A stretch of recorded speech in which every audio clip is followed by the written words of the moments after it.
Hello AvGeeks! Feels like it's been a while since I've done a vlog, so here we are. We're at home again, and here's my little daughter Gillian. I don't know if she's been on any of the videos so far. And my little doggy Milton's here too. He's a bit shy. Hey Milton! There he is.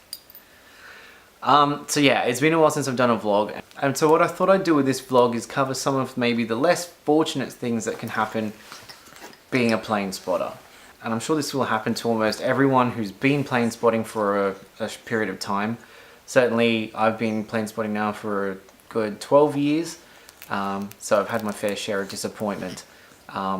So some of these will be things that happen when you're out at the airport, on your way to the airport. But yeah, I just thought it'd be interesting to go through them and maybe get some from you guys. What unfortunate things have happened to you? What's gone wrong? So I think the number one problem that most of us will have is if we miss the plane that we're going to catch. I live about 45 minutes to an hour away from the airport. So generally I try and base my trips around special movements. But there have been many times where I've made the effort to get out to the airport and either the plane is left just as I'm arriving, which is just rubs the salt in the wound, or it's landed as I've parked the car up and haven't had a chance to get ready.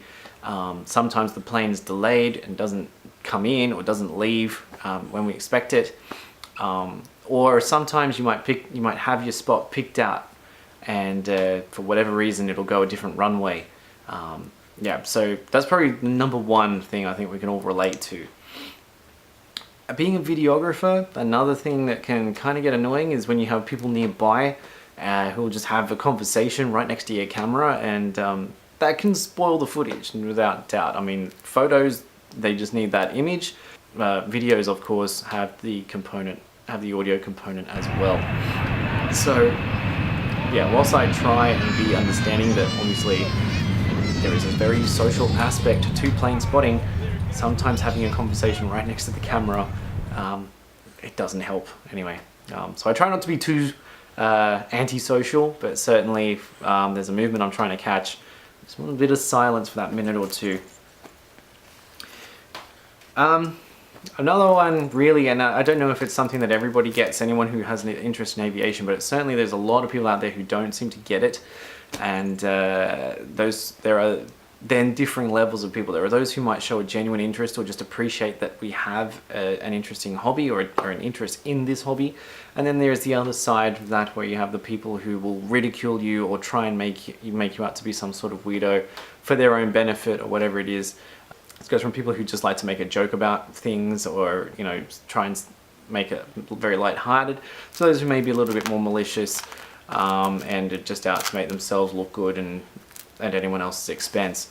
I've had a bit of this in the past, and it just, at the end of the day, you know, well, it's my hobby, but you kind of just then have to pick who you talk to about these sorts of things and who not to. Some people are much more genuine than others. There's a lot of sensationalism and competition that goes on the internet. You see, at least that's how I've perceived it. And there's certainly a few YouTubers who will put up any sort of catchy title to try and get people to view their content. The worst ones, of course, are those who rip off other people's content and get all the just for views and just to get people to subscribe to their channels, and it's not even original stuff.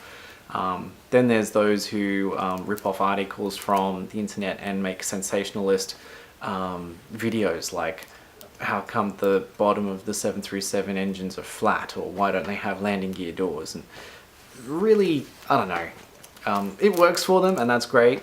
Then there's the other side of the competition where there's a rush to be the first person to upload a particular movement. Yeah, I guess I just come back to the fact that I'm in it because it's something I'm passionate about, and of course I'll never be that much into competition anyway. My videos are over a year behind the present day at the moment, so but yeah, just sometimes it can suck the fun out of the hobby. I guess one of the remaining peeves I have, and it's kind of funny in a way, but it's when I get the questions from other YouTubers as to why my videos are from over a year ago or however long ago.